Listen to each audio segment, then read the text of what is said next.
Good morning. I hope you're having a good start to your week.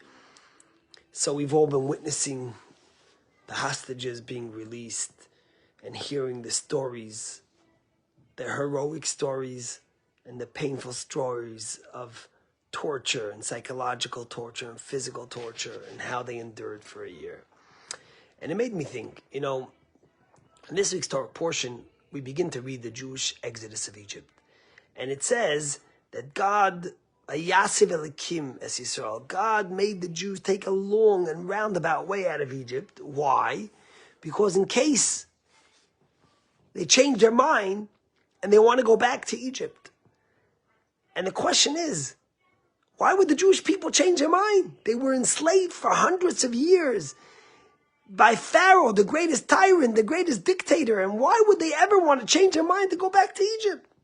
And of course, we do know that many times as the Jewish people were in the desert, fed manna by God, fed the well of Miriam, the clouds of glory, everything they had, yet they said, we remember the fish we had in Egypt.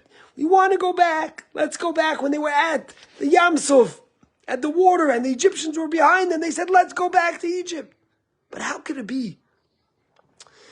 And the rabbis, of course, explained to us that it's very hard to take a person.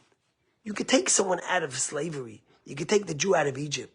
But after being and enduring hundreds of years of slavery, of torture, of suffering, it's hard to take Egypt out of the Jew.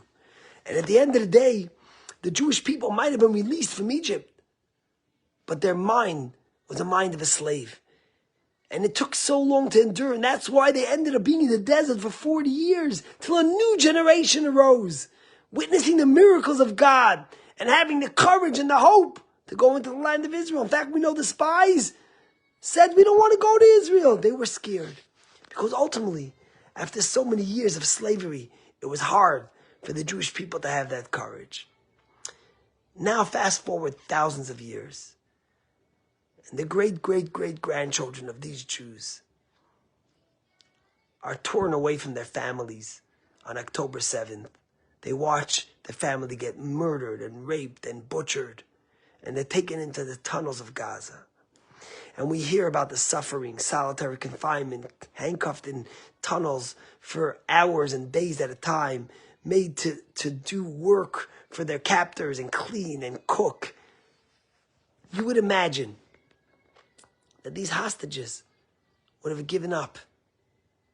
But yet, one of the remarkable things that we've seen through all the horrors has been the strength, the faith, the courage of these hostages.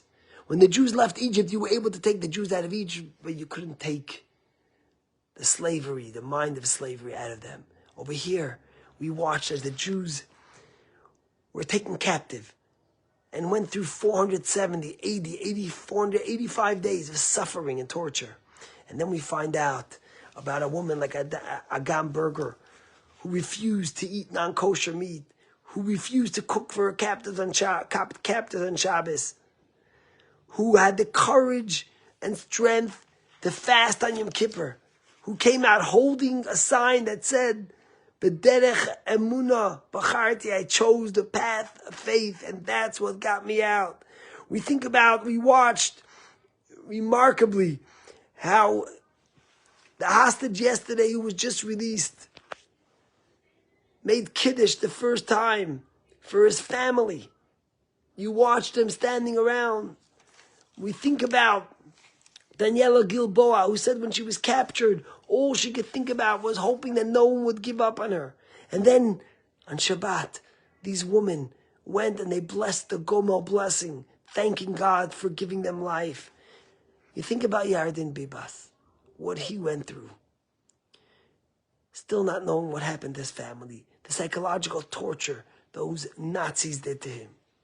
And yet he came out and tried to show spirit, asked for bamba and beer, tried to smile for his family. Think about the courage. Think about Ofer Calderon, who only a few weeks ago found out that his son Rotem was still alive. I think about these heroes. And as someone told me about Agam Berger, who was such a remarkable woman of faith and strength for all of her friends in captivity, that one day if they write another page in the book of chapters, there'll be a page about her strength.